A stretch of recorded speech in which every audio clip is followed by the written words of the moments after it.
Hello, everybody. How are you all? Hope you're doing great. So, welcome back to another session of Learning English. Well, today's lesson is going to be another awesome lesson because today I'm going to tell you about these 15 words that you must know to speak fluent English. So, if you know these words, if you know them, your English will become amazing and you will be able to speak fluent English. Why? Because we need words to speak in English. Now, today I have included such words which are used in a lot of spoken English. These words are not such words where you're just learning them, and they are used only in written English, highly formal English. No, these words are something that is a part of your advanced English, yet they are used in everyday conversations, and they're used a lot in day-to-day life. So, these words will make you speak fluent English. Are you all ready for this? I'm Ariel, your certified English language teacher, certified by the University of Cambridge, the UK. And before beginning, please subscribe to the channel so that you can get all the lessons that I post for you on this channel. Please like the video and share it with your friends too. Okay, now coming back to today's lesson, let's get started with these awesome 15 words, 15 essential words that you must know. And if you know them, your English will become amazing and you will speak fluent English. So, let us begin with all the 15 words. Let's get started. Word number 1. Listen carefully, everybody. It's rosy. Rosy. Now, you must think rosy is a very easy word. That's kind of a shade of a color, the pinkish shade, pinkish hue. Well, that's true. That is true. But do you know rosy has another meaning? Let me tell you the sentence because we are going to learn everything with context.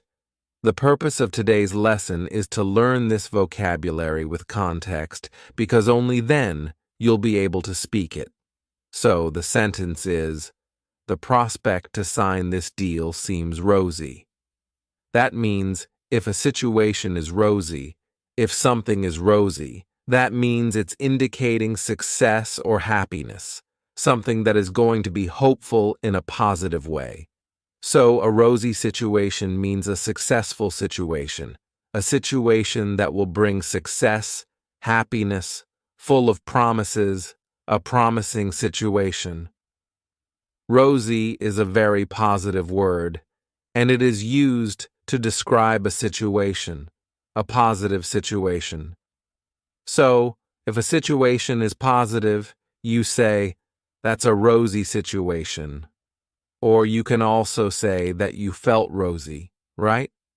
Right. You can also describe it as a feeling, but most of the time this is described as a situation. For example, another example sentence could be, the financial condition of the company is rosy.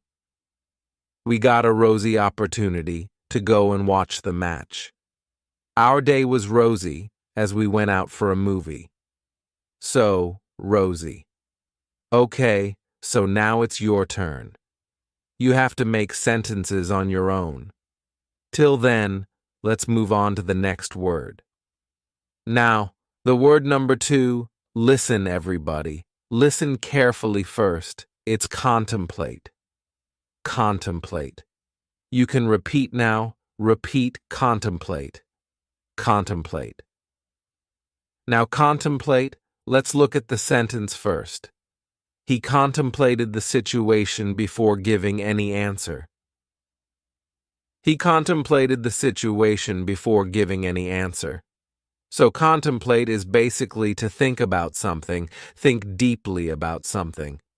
So thinking for a very long time or thinking too deeply about something is contemplate, right? Contemplate. Often people contemplate before taking a decision, and people contemplate when they are analyzing a situation. That means they're thinking too deeply about a situation. For example, another sentence can be, she contemplates her future too often, that she constantly thinks too deeply about her future all the time. I think that happens with all the teenagers and everyone who's growing up. I think normally that happens with people, right? So, a word with context to contemplate a situation, that is, to think too deeply about a situation or think too deeply about something for a very long time, thinking about something for a long time. So, being very thoughtful in your decision or something. Contemplate. Word number 3 is, listen everybody, delusion, delusion. Now repeat for pronunciation. Delusion. Once again, delusion. That's absolutely amazing. Now, delusion, I think that is something you're familiar with. We hear it a lot. You need to come out of your delusion and accept the reality.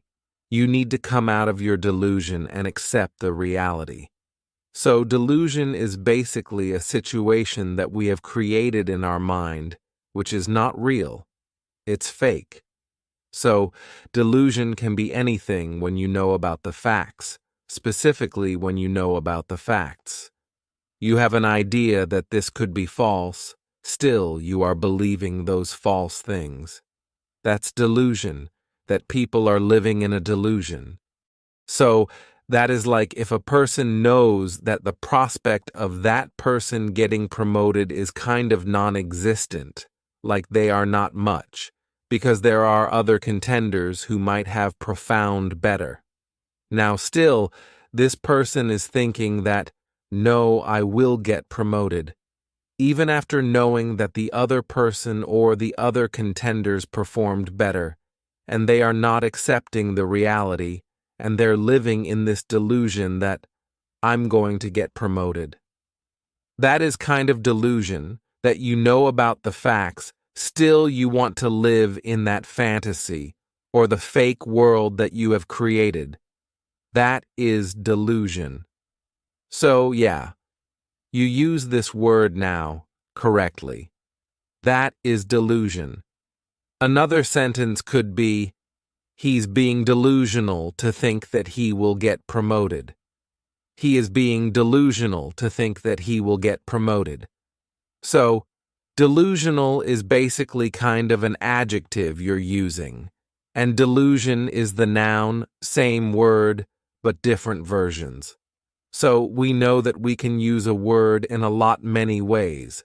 Delusion, delusional, when you don't want to accept the reality. So, that is the word. Now, word number 4. Listen carefully, everybody. Blemish. Repeat after me, blemish.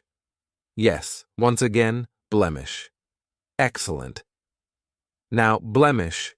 For that, you need to hear the sentence, there was no blemish on her beautiful white dress. There was no blemish on her beautiful white dress. Now, blemish on a white dress, that means a mark or a spot. So, blemish is basically to spoil an appearance by a spot or a mark, and that spoils the appearance of something. So, a blemish can be the spot of an ink on the white dress. It can be the spot of something that you eat. It might have fallen down. So, there was no blemish on her beautiful white dress. So, it was not spoiled without any mark, without any spot. So blemish is like a spot in the appearance. Blemish is also used for situations. For example, a particular situation is spoiled by a particular action. You can say it's blemished, means everything was so good, everything was going so well, then something happened. And that was a blemish in the whole event or the whole situation. For example, everything is going good. You might be taking a decision for a project, and suddenly one of the team members who is performing really well and giving ideas is changed and replaced by somebody else. So, you still have the project, everything is doing well, and because that one person was replaced, you were not able to meet the deadline because that person took a little bit of time to get adjusted to this particular project. That means the changing of the team member was a blemish as the team missed the due date for the project. So that is how you're forming the sentences for the word blemish. So it's a word that you can use anytime you want to refer to a situation. Or if you want to talk about the appearance, the clothes, use the word blemish. Word number five, listen carefully, everybody, and that is fiasco. Fiasco. Now, fiasco, this word is kind of popular these days when you speak English. You'll hear it a lot in spoken English. Repeat after me, fiasco. Fiasco. Okay, what is the meaning of fiasco? Let's listen to the sentence first. The whole meeting ended up in a fiasco. The whole meeting ended up in a fiasco. So, fiasco is basically a kind of disaster, not a natural disaster, obviously. A disaster means kind of a very bad situation, something that is ending up in a bad situation or not as expected.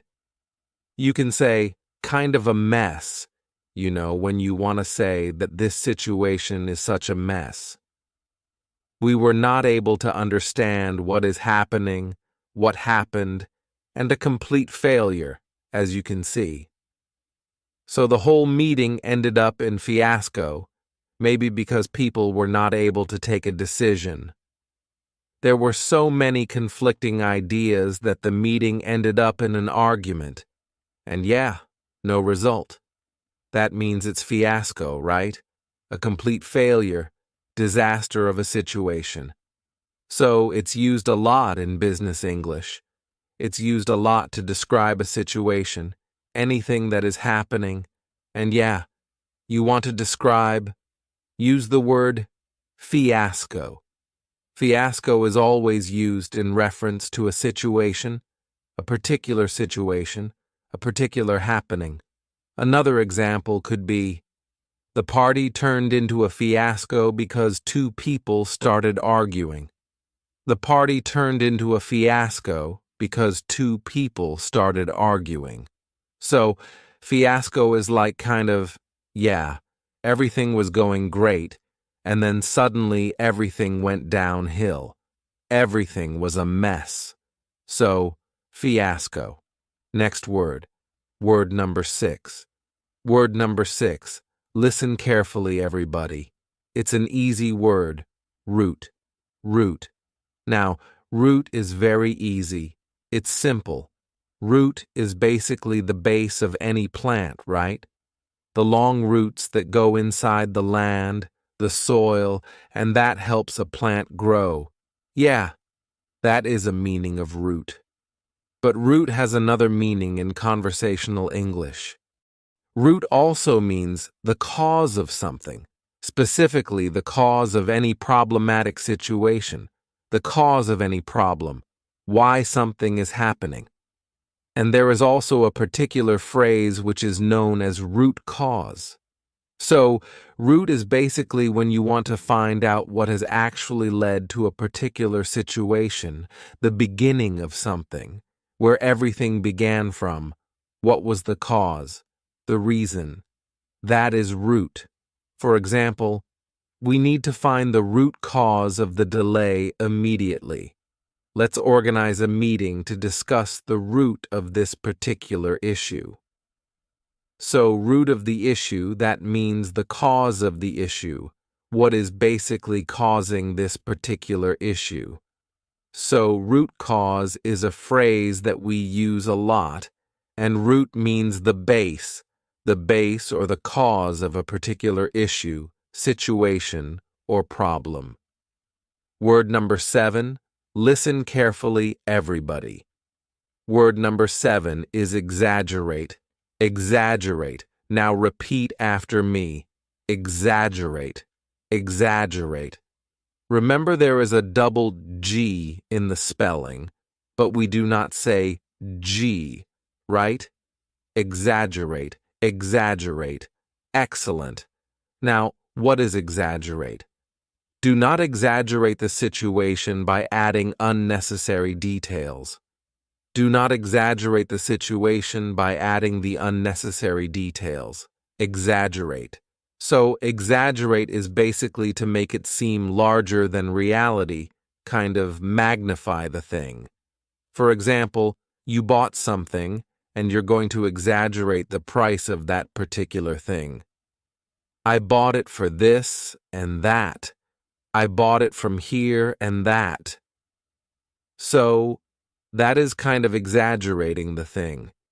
You get to attend an event, and you tell details about it that were not true, and you're exaggerating.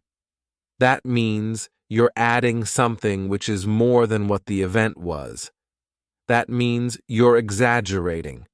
You're making it seem larger than the reality in reality what it was.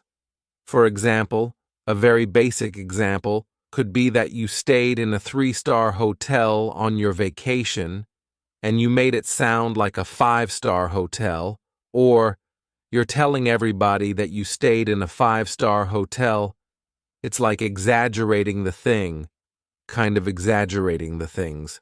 So, the basic example could be that exaggerate is to just add on details and make things so magnificent. In reality, they are not that magnificent, or you make them larger than reality. Another example could be, stop exaggerating about the party that you attended, or stop exaggerating the details of this project. Exaggerate. The next word, word number 8. Word number 8 is, listen carefully everybody, euphoria. Euphoria. Repeat after me. Euphoria. Once again, euphoria. Now, euphoria.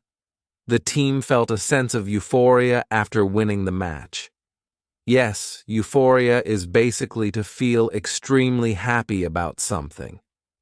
When you are extremely happy, it's a sense of happiness, a sense of achievement, excitement for something, a particular situation, and it arises due to a particular situation. For example, the students were euphoric to know their results. My friend was caught up in euphoria after getting admission into her dream college.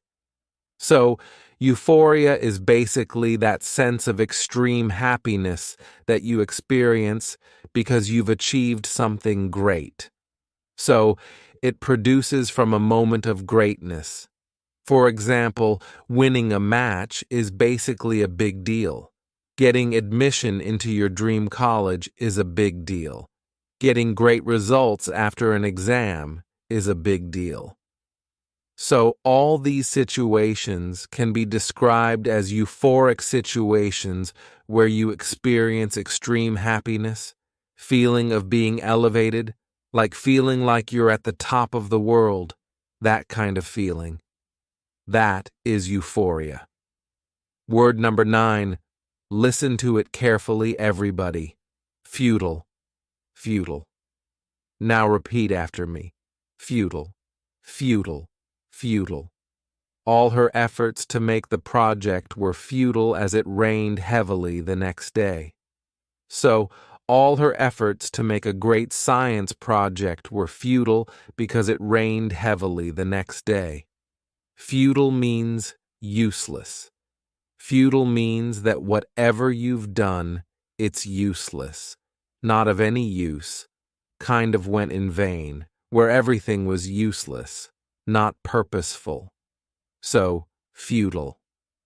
Your efforts for this project will become futile if you do not add more members to your team. That means useless. If you don't submit this assignment on the deadline, your assignment will become futile. So, the assignment is going to be futile because the teacher might not accept the assignment after the due date, after the end date, and hence the assignment is futile, no use of the assignment after that. So, futile. Something that has become useless, or a situation that is useless, efforts that are useless. Sentence number 10. Listen carefully, everybody.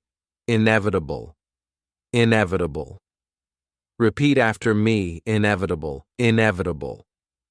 Appointment of the new CEO was an inevitable decision.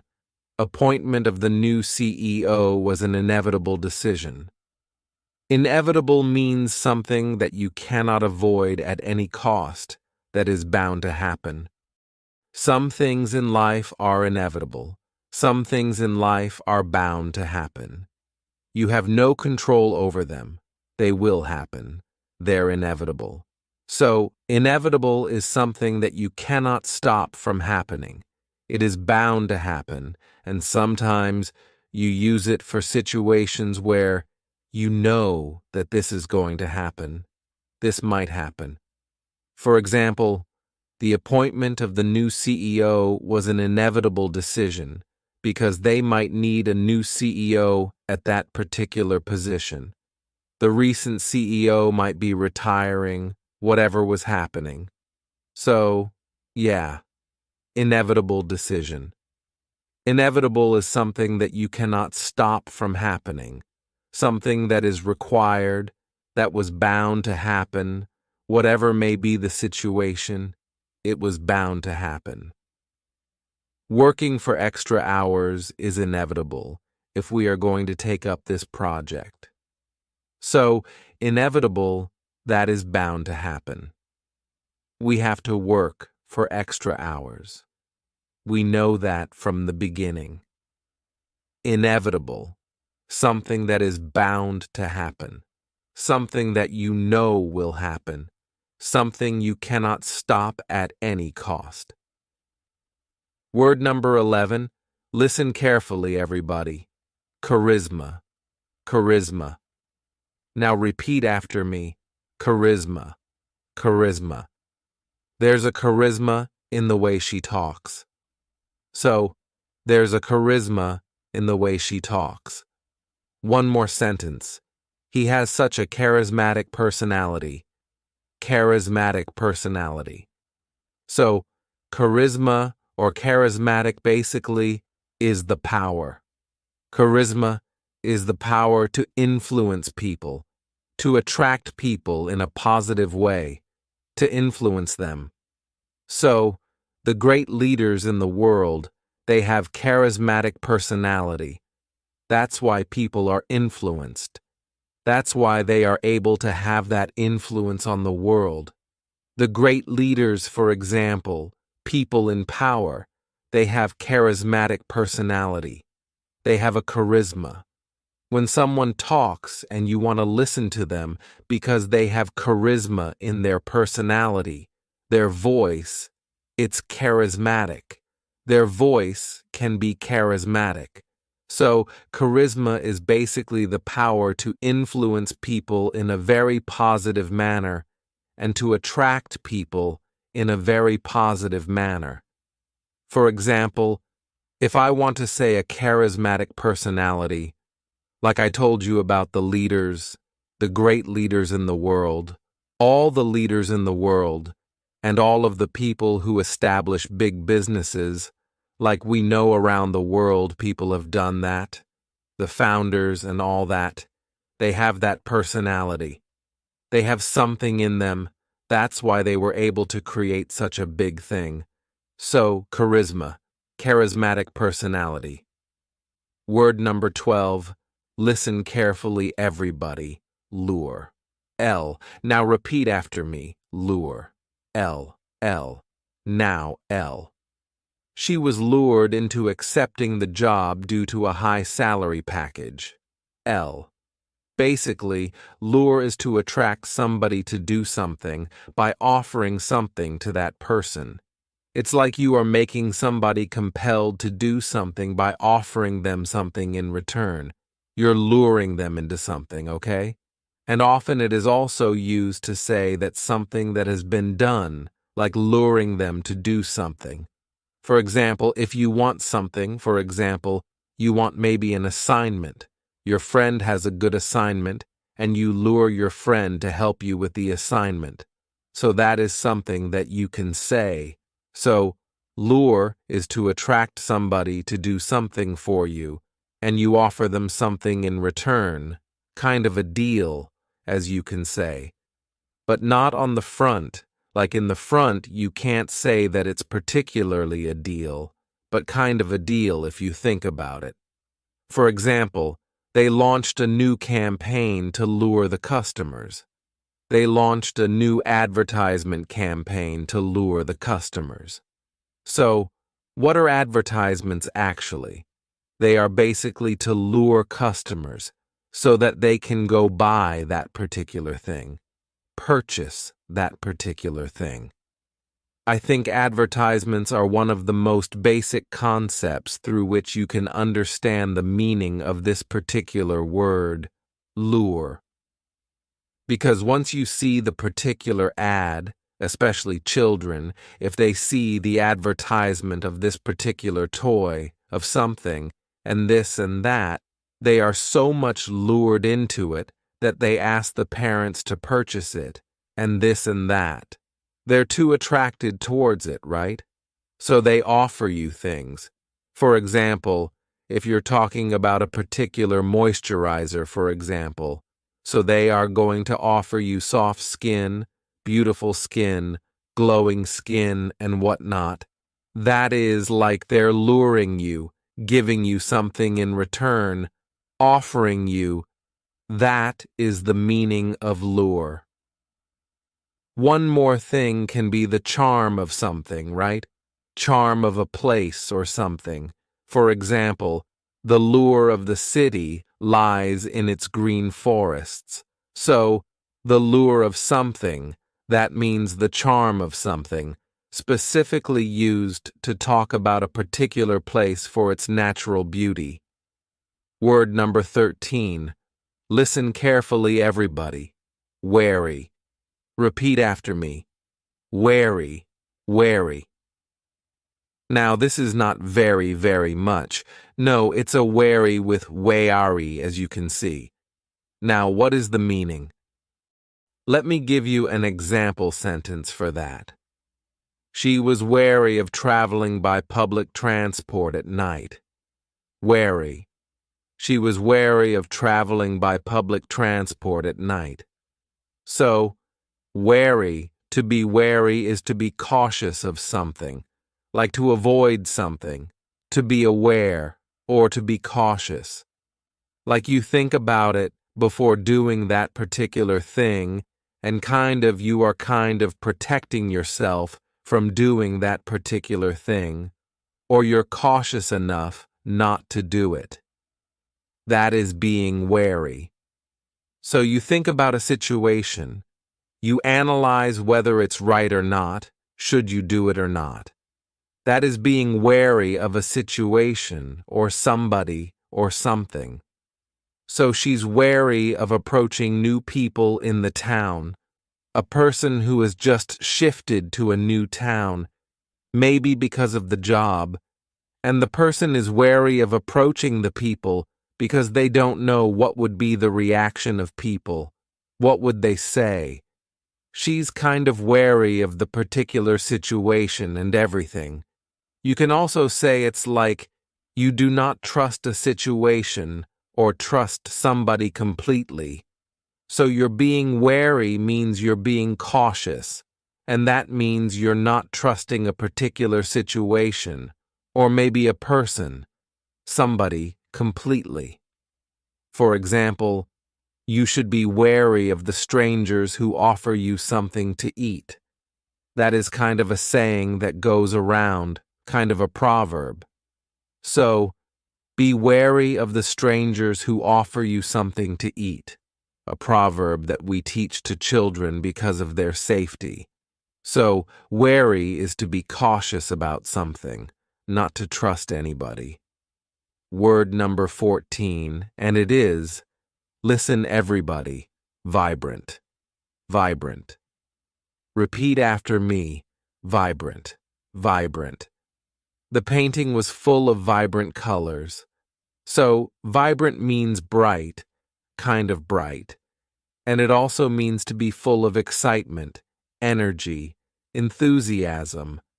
So, when you feel enthusiastic after looking at a particular painting, if you look at a painting which is full of bright white colors, you will feel a sense of positivity from that particular painting, won't you? Look at the vibrant flowers spread over the garden. So, vibrant flowers, kind of full of life, beautiful, colorful, with bright colors. The vibrant flowers. She has such a vibrant personality. So, vibrant is basically full of life, excited, who's always kind of, throws a certain positive energy. And if this person has positive energy and you can see that particular personality, yes, that is vibrant personality. Vibrant is anything, any situation that is enthusiastic, full of energy, full of colors, full of life. That is vibrant. Word number 15. Word number 15 is, listen carefully, everybody. Enigmatic. Enigmatic. Now, enigmatic. Repeat after me. Enigmatic. Once more, enigmatic. Excellent. Now, enigmatic. Listen to the sentence. We participated in a treasure hunt, which was an enigmatic experience for us. He has an enigmatic personality. She's kind of an enigma to everybody. So, enigmatic is something that is mysterious, something that has that aura of mystery to it. That the person, for example, introverts who have great personalities are considered enigmatic or enigma because they keep to themselves, yet they have great personality. So, people often think about them that, okay, this person has great personality, yet they don't mingle much, they don't talk much, so they are kind of enigma to the world. Enigmatic personality. Something that is kind of mysterious. So, if you have read that particular novel, Jane Eyre, and if you know that the character of Edward Rochester is shown to be the enigmatic personality, one of the enigmatic personality, was kind of mystery to everybody. That is how I can say, yeah, enigmatic personality. So, enigmatic, something that is kind of mysterious, has an aura of mystery to it. The novel is full of enigmatic situations where you want to know what is going to happen next, and everything is such a mystery. There are so many twists and turns. So, these were all the words, the 15 words that you must know. If you know these 15 words, you can speak fluent English, and once you know them, you're able to speak them. Your English is amazing. So, practice all these 15 words with me. Now I have a homework for all of you, that you are supposed to create 2 of your own sentences. Make 2 sentences from each word that we have discussed today in this video. That is your homework. Because in this manner, everything that we have discussed today, learned today, it's going to be more solidified in your mind, and you're going to speak the words in a better way. So, create your own sentences, keep practicing, keep learning. This was it for today. That was the lesson. The 15 words that you must know to speak fluent English. And I'm going to meet you again with a new lesson.